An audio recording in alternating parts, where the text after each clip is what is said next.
Almost ఒక 30 years నుంచి కలిసి పనిచేసినాము. మరియు కలిసి ఆల్మోస్ట్ ఒకటే ఇంట్లో కూడా ఒక 6-7 ఇయర్స్ ఉన్నాం ఇంచుమించుగా. తర్వాత వారు మీరందరూ ఇప్పుడు చాలామంది చాలా రకాలుగా చెప్పారు. అయితే ఏంటంటే ఆయన ఒక మొండివాళ్ళలాగానే ఉండేటోడు. ఎప్పుడు వాదన, ఎక్కడైనా కూర్చుంటే ఎప్పుడు వాదన చేసేవాడు. ఆ వాదనతోనే ఆయన ఈరోజు ఈ స్టేజ్కి వచ్చిండని నా అభిప్రాయం. అయితే ఆయన భావి జీవితం కూడా కొంచెం ప్రశాంతంగా ఉంటాడేమో అని కోరుకుంటూ.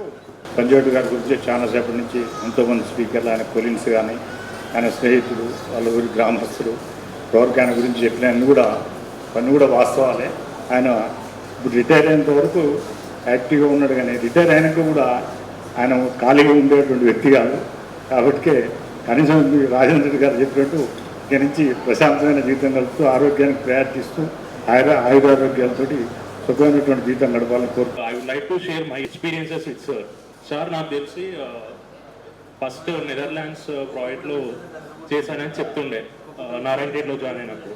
అండ్ దెన్ మిర్యాలగూడ దగ్గర యాక్చువల్లీ సిమెంట్ ఫ్యాక్టరీస్ ఎక్కువ ఉంటుండే మిర్యాలగూడ ఏరియాలో. అక్కడ వాడపల్లి దగ్గర కృష్ణా రివర్ ఉంటుండే.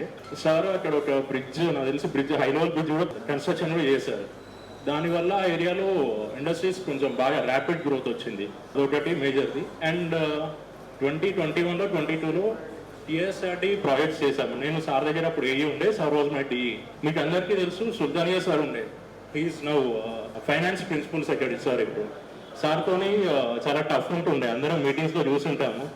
బట్ సార్ గైడెన్స్లో అది చాలా innovative and water proofing technologies ఇవన్నీ ఉండే. తర్వాత మనం దాన్ని ఎంఓఎంబీలో కూడా యూజ్ చేసినాం మన డిపార్ట్మెంట్లో. అది ఒకటి. అండ్ మోర్ ఓవర్ సార్ ఎన్ఐఆర్టీలో న్యూ టెక్నాలజీస్తోని కూడా రోడ్స్ కన్స్ట్రక్షన్ ఎగ్జిబిషన్ అయింది ఆ రోజులో. ఇంకొకటి సార్ గురించి చెప్పాలంటే సార్ ఎప్పుడు నిత్య విద్యార్థి. ఐ థింక్ 21లో సార్ ఇన్ఫ్రాస్ట్రక్చర్ దాంట్లో మేనేజ్మెంట్ ఐఎస్బీలో కూడా కంప్లీట్ చేశారనుకుంటా. సో సార్ ఎప్పుడు నిత్య విద్యార్థిలా ఉండేవారు. And sir you have done a lot to the department.